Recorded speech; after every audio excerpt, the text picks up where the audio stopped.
Hi, this is Broadly Speaking Book Club, and this is the January discussion. We're discussing our December book, which was The Salt Path by Raynor Winn. So, how did everybody get on? Did you enjoy it? Yes, lovely. Yes, I Yeah, have enjoyed it. It's yes. made me want to go for walks. Oh, In It Cornwall. does make you want to walk, doesn't it? well, no, I'm at I the weather bit. Not wild camping, no. No, no, No, no. no. And if lots, you, lots of the guts, I think, to do what they did. Oh, very, yeah, especially at their age. Goodness me. Yes. Yeah. Although was good. left with Old no people. choice, really. I'd like to know the background. I'd like to know, like, I suppose that's the banker in me. I'd like to know what they were involved in, that they ended up losing the house, because you wouldn't expect that to happen in this day and age, with solicitors having to be involved in making sure you're not giving something you're not fully aware of. I'd love to know the backstory to it. Yeah, because he had invested in a friend's Yeah, team, and then it business. turned out that they were liable for the debts as Yeah. well. I don't get how that is, and they spent so much money on trying to get out of it. I still can't work out how it is, because generally nobody loses a house these days over a business debt. It just doesn't happen. I think they were quite foolish and naive, really. Yes, yeah, but there's so much legislation behind it now, and it's a fairly recent thing. I think it's certainly within the last sort of 8 years, 9 years, maybe. Well, Yeah, it this was like the friend had stitched him up. Yeah. Yeah. I got that impression, yeah, because he's no longer a friend, is he? No. High and dry. Yeah. And then they had quite a few years of court appearances, didn't they? And the final thing was, we need you, we will take your house. And because she didn't follow the right procedure on the very last bit, the judge wouldn't take the piece of paper that she'd got, which she felt proved that, they needn't do this. Yeah. Yeah. But then, it was a thing about society, because there's no legal aid now. In the past, she would have had legal aid. Yes. Yes. Yeah. And maybe that would have been a different story. Yeah. So it just sounds like there is still legal aid. It's just that you have to be very, very poor to access it. Yes. So it's only the very rich or the very poor that can access law. Being evicted is such a rare a liability. That's not your personal liability, other than through a guarantee or a security or something like that, is just very unusual. Very unusual. Maybe that's what it was, that he guaranteed an amount of money for his friend, something like that. Anyway, I found that a bit depressing. The start of it. It's so draining. Heartbreaking. So much time and effort trying to sort of put the case forward. I don't, I'd love to have been there and sort of heard what was being said to that it didn't work for them, because I don't understand how it didn't work. I suppose you only hear her side of the story, so you don't really know what the back story is to it, but it just seems heartily unfair, really. I had the feeling that there was the story missing. Yes. Really, because it just seemed to me a bit sort of the judge knowing that this couple were going to lose their home and their livelihood for the sake of one piece of paper and a procedure. I find it really difficult to understand that any judge. But that is how courts work. They have to stick to procedure. If they don't, it's considered a miscarriage of justice. All parties have notice and they have time to serve their documents, and if they don't do it, then everything goes pear-shaped. And I have sat in on cases criminal cases where stuff hasn't been served on time, and defendants who are plainly guilty and all the evidence is there to prove they're guilty, and they've walked out of the courtroom scot-free because the prosecution haven't served papers in the right way. And I've seen judges get really angry about that, but that's the law. And I can understand that. People have to serve their papers on time. He denied them the right to appeal as well. Yes, that's, Well, I think that's you know, because at least they've got somewhere else to go, haven't they? Or they should have a right to appeal.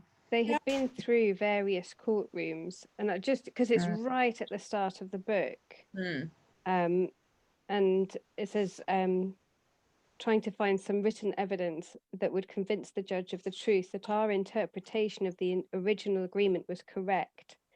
So it was all down to interpretation, and they were against people who had a barrister who knew what they were doing. And it ate everything up. And that's where the unfairness of it is, that very wealthy people can afford those barristers who can get them off or who can prove their case for them and make sure they win. But most of us can't afford lawyers to that extent. When you think what they charge. I mean, when I left working for lawyers, my last boss, and I left, 14, 15 years ago, and he was then charging £300 per hour for his time. So who could afford? I couldn't afford that today, let alone 15 years ago. We're in the wrong job. Definitely go qualify in law. You know it's the qualifying bit. Okay. I'm in love with their relationship. Yes. Raynor and Moss, just the two of them.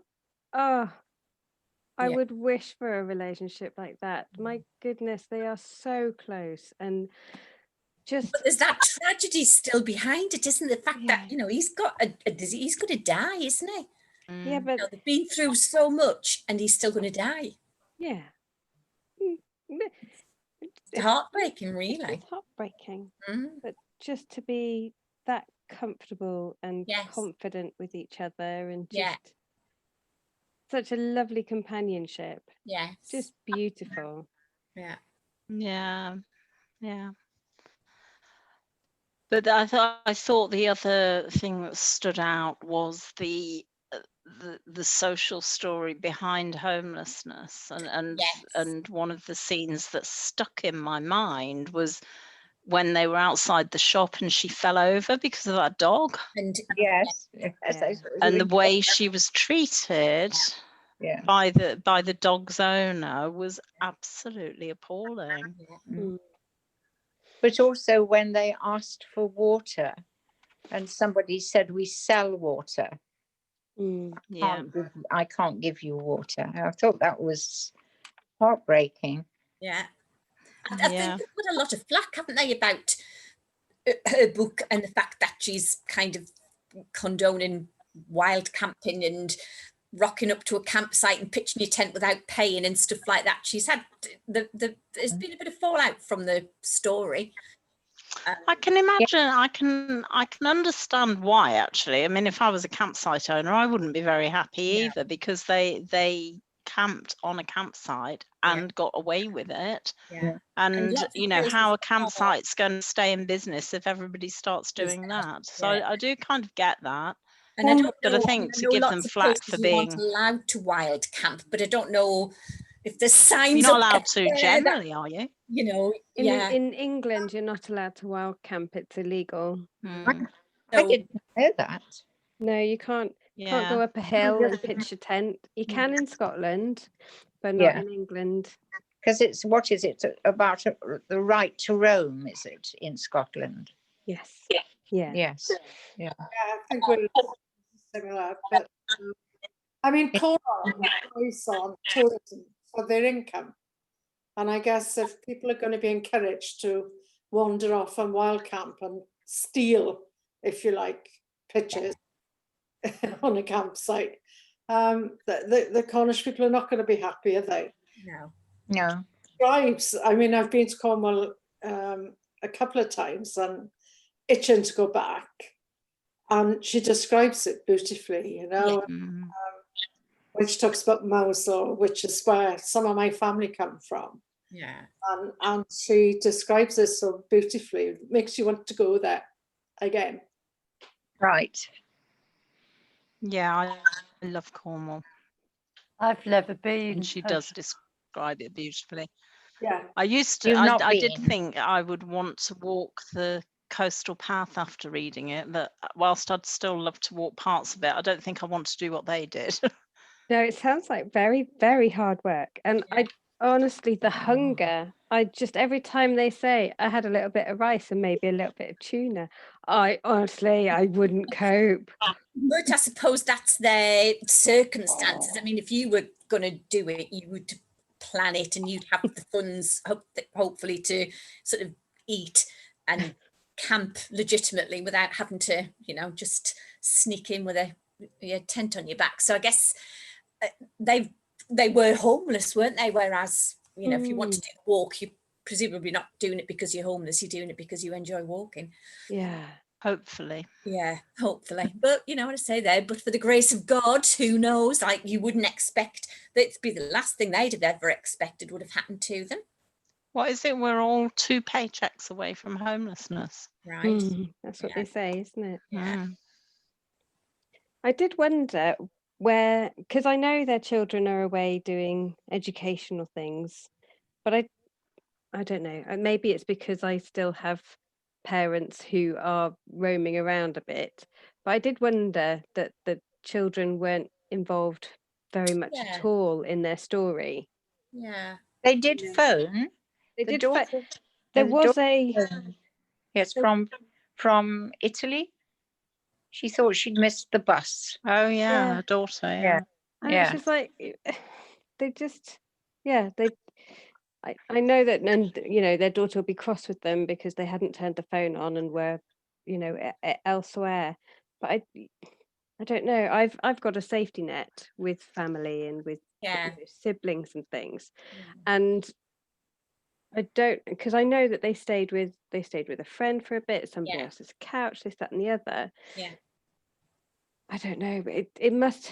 They made a choice to become homeless and opt out of not what they were going to do. Else. Yeah. You know, they said we're not going to try again now. They needed to go and lick their wounds and rediscover what they were going to do with the rest of their lives. And I'm not sure that I would have the self-confidence to do that, to say, let's just not. You'd want a few home comforts, wouldn't you? You wouldn't want to think that you'd burnt all your bridges and you know, you couldn't just rock home and dry out and go again when you'd finished. Well, I would anyway. Or when the storm blows over. Yeah, no, it's a bit too windy today. Let's just go home and come back when it's nice. But they sort of managed, didn't they? They sort of got a routine going, and wherever they could, they washed their clothes and hung them up dry, so to speak. And then presumably just ran around in the sea and got clean at the same time. Yes, and you do wonder, like you said about the children. Like, do you think they told the children exactly what was going on? Because I can't, you know, with the best will in the world, I can't see my kids letting me roam around homeless. No, that's what I you thought. know, I can't see them doing that. Well, I'm saying I can't see them. They do keep threatening when I lose my marbles, they're going to ship us out in the not come look for me, but you know, I just, it does make you wonder how it was allowed to happen. They were at university, weren't they, the 2 children? Sorry, 2 seconds, someone's at my door. That's always the way. Hi, Saf. Saf's joined us. Sorry, I'm late. No, don't worry. We've had an in-depth discussion about the legal case.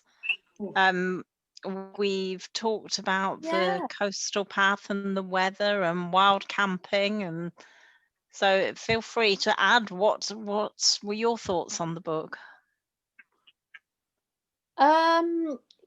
Well, I was just really surprised that nobody really helped them, and I'm sure that you've discussed that probably already. But I suppose it was probably their pride, wasn't it? It was their pride that put them on the road, and I wonder how much of that wasn't shared. There were people probably that were willing to help them, but they kind of wanted to do it their way and look after themselves very much. But it made me want to walk. How much can people help though? Pardon? No, I'm just wondering how much help people could have offered them. I mean, I had a friend who needed £400. I'm joking, Saf. It wasn't. It was a scam. Just be alert. It was a scam. Somebody posed as Saffron and asked me to transfer £400, and stupidly I did it, thinking, but genuinely believing it was Saffron. And it wasn't. It was a scammer. Anyway, it all turned out okay in the end. That was a joke. But I'm just. And I do not have £400 on my account from you. I do not. No. I enjoyed the description of when Ray was doing the sheep shearing, because we've been to some sheep shearing competitions and seeing how hard they work and how technical it is. And you could tell that I think that she actually has done that work. She has folded a fleece and moved it along, and having that experience and just going through that was really lovely. But it was so sad that when she was doing that and achieving, at the same time Moss was deteriorating and in great amounts of pain, and just the sadness of his illness getting worse when they were stable and then being better when they were on the road. It's kind of counterintuitive that the hardship actually made him better. Yeah. Yes, yeah, very true. One of the humorous things I quite liked about it was the references to Simon Armitage, who was doing the walk at the same sort of time that they were doing the book. And I thought that added quite a nice touch every now and again when somebody bumped into them and started talking to him as though he was the poet. And I quite like that punctuating the story. That lifted the mood a bit. It did make me giggle a few times, actually. I have giggled at this book, which I didn't expect to. And today, I've read quite a lot today, but today we had the lady who came out of the sea and took off her outer what's it called? Outer wetsuit, and underneath there was an inner wetsuit. So she took off the inner wetsuit, and the old fellow in the cafe is getting hotter and hotter under the collar. That made me giggle. And then under that is a red bikini. Yeah, because actually they were a really lovely couple, weren't they? They met that absolute random couple that they, and I don't know if any of you have done. Yeah, and I know, Sarah, that you've done some sort of long distance walking over days in the past. I didn't get very far. No, well, but when I've done it, that is how it works, is you do keep coming across these same characters and these same people that are walking the same path of you, and you do connect with them. And I think for me, that kind of did make it real. Of they you do dip in and out. One day you'll see somebody, then you'll bump into them the next day somewhere along the path again and connect. And I just thought, that for me, it was that, that difference that people can make to other people's lives. Just being positive and supportive. And I've done walks before. And I think they must have one of the Go on, Saf. No, sorry, I wasn't talking. I was just going to say, one of the last times I did the Big Black Mountain Challenge, I remember walking with Stuart, and we were going at the same, because I'm quite a slow walker, same pace as some other people that were fairly slow, and there was just this woman who had the most irritating voice, and she was really loud. And I can remember saying to no, it wasn't you. I remember saying to Stuart, "Is she driving you mad?" And he went, "Yep."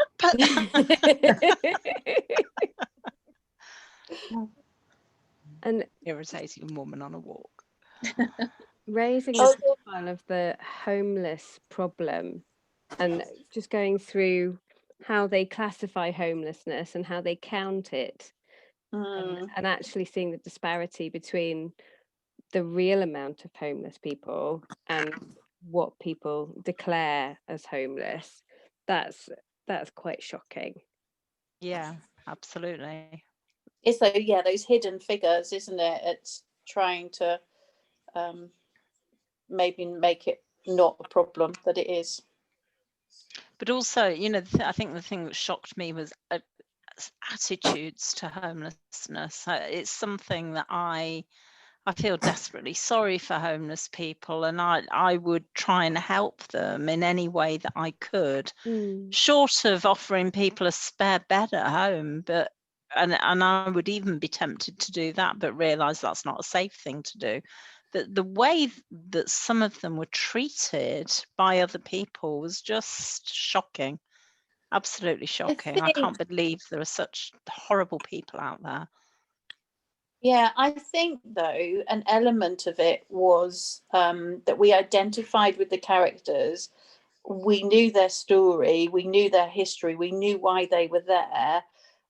But I think it came through in the elements of how rough they must have looked at the end of it as well, and how bedraggled and unkempt and quite, you know, they must have been smelly and everything else. Yeah, sorry. But that's not an excuse to badly treat people, but is if I it? saw somebody with a rucksack and a tent on the back and doing a walk, I wouldn't assume they were homeless. I mean, to me either. You know, so I didn't get the attitude, because I would have just thought they're doing a long walk. Of course, they're going to look rough. I mean, Christ, I look rough like that if I'm just going out to the shops. So I didn't understand why people, I know to all intents and purposes they were homeless, but seeing somebody with a tent and a rucksack, you wouldn't think they were homeless, you would think they were doing a walk.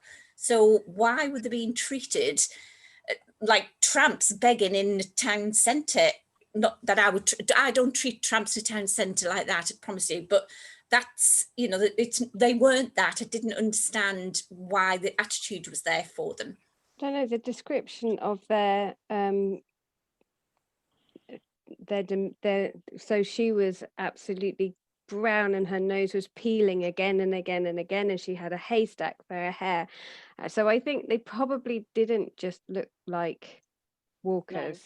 No, they probably looked like tramps. And she cut her shorts off with nail scissors. So that they would, she cut her trousers shorter with nail scissors so that they were shorter. I think they must have looked pretty bedraggled. I loved the description when she went to and used the shower and caught sight of herself and got a fright because she just thought there was somebody else in there.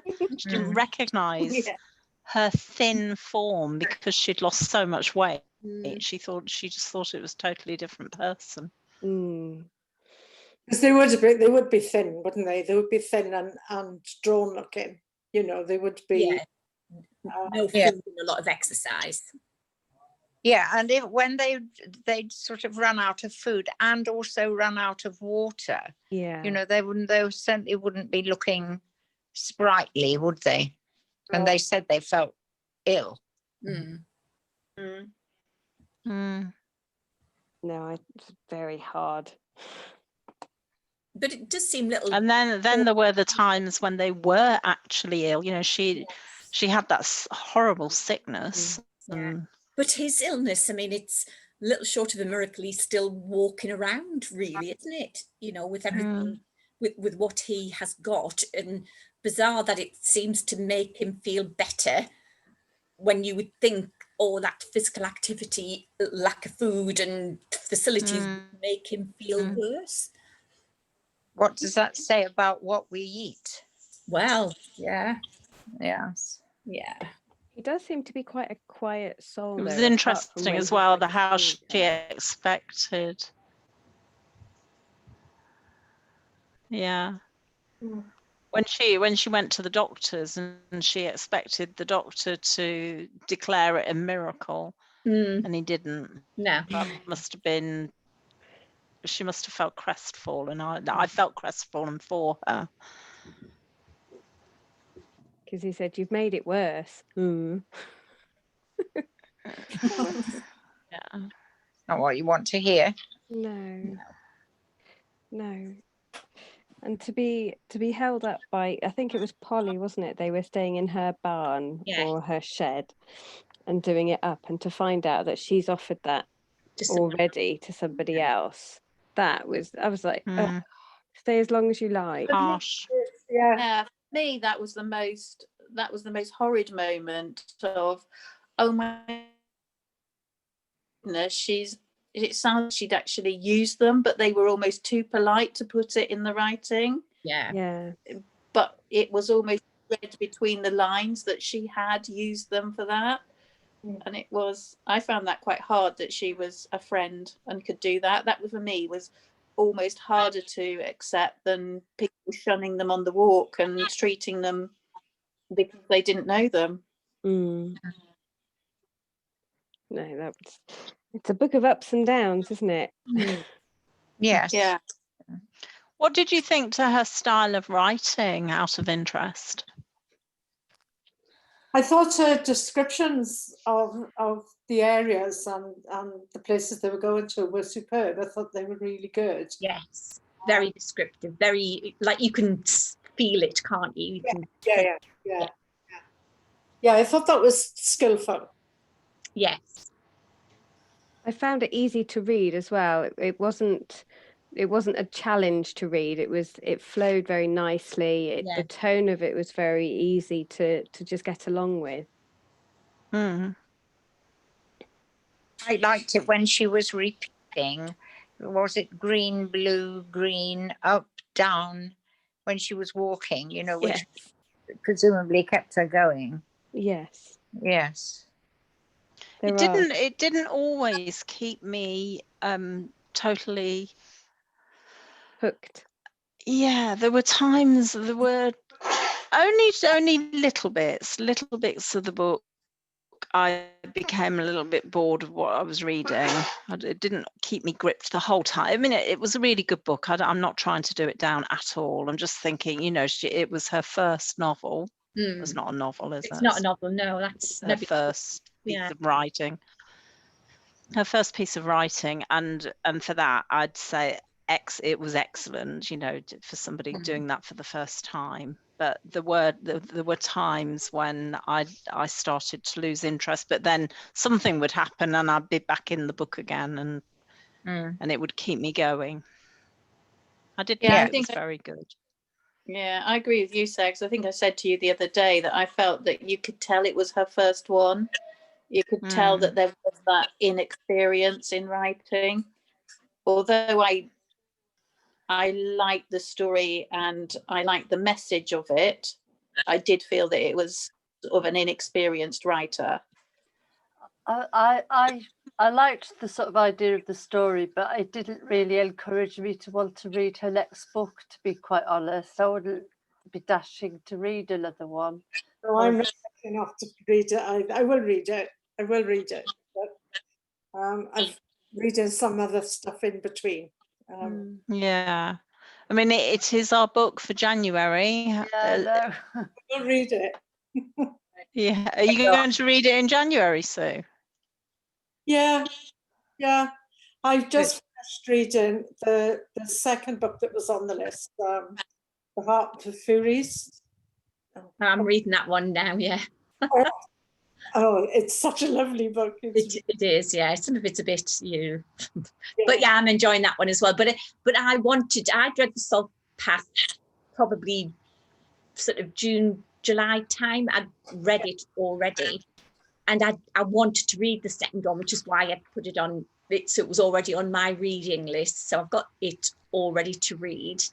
And I'd wanted to read the second one just to see what happens. I guess I'm really I'd like to think they turn it all around, but I don't know whether they will. I'd like to think it turns around for them. Yeah. I'm just curious about what happens next for them. It wasn't so much about, I thought the book was a brilliantly written book, because I didn't, but I thought the story was a lovely, lovely story. I really like the story. Absolutely, yeah, yeah. I think it was the realness of it, wasn't it? Yeah. It's the and like you say, you're hooked in, as in I want to know where the next part of their journey goes, what happens, and how it so pans out. Who has bought The Wild Silence? Oh, not yet. Not yet. Not yet, but I will. It's on my list. It's on my list.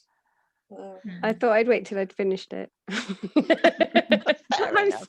I will start the next one before the 20th. I'll give myself some more time to read it. Before I stop recording, has anybody got anything else they want to say? I will be sharing this recording, hopefully. Last month's didn't work, but hopefully I will share this recording on Twitter. And if I can get it onto, I will be sharing it on YouTube. If I can get it onto YouTube, which I failed to do with December's discussion, so it's fingers crossed, but if I can, I will share it on Twitter. And so Raynor Winn might watch our discussion. Well, I would Got anything to say to her? 3 stars. A good read. Very good. Yeah. Looking forward to the next one. Yeah. Me too, yeah. Well, you know, many a person would have turned around and gone back to wherever, I think. So that first steep hill, I'd have been tempted. Absolutely. How about when it was cold showers? Oh yeah. When she talked about the driving rain against their face, I have felt that, and I'm sure you have as well. You know, I've been up on top of a hill when there's been wind and rain, and it hurts. It actually hurts. It's like needles poking in your face. But then to have to sleep in a tent after it, rather than go home and go home and get warm again. Get up and do it all again the next day. It just goes to show the resilience of the human. On half a Mars bar or something. Yeah. I thought they showed a lot of courage, but also how kind of their mindfulness kind of seemed to get them through everything. Just having that positive take on everything, despite all of the negative things that had happened. Yes. And when he shared his hairy gum that he'd found in his pocket, they cut it in half. Yes. Where do we find men like that? I'm looking. Who's going to share their wine gum? Maybe that has to be on the list of questions you ask. I'll put it on my profile. Yeah. Right, we're not ending the meeting, but I am going to stop the recording now. Thank you, Raynor Winn. We will be reading The Wild Silence in January, so we'll have another discussion at the beginning of February. Mm-hmm. Brilliant. Okay.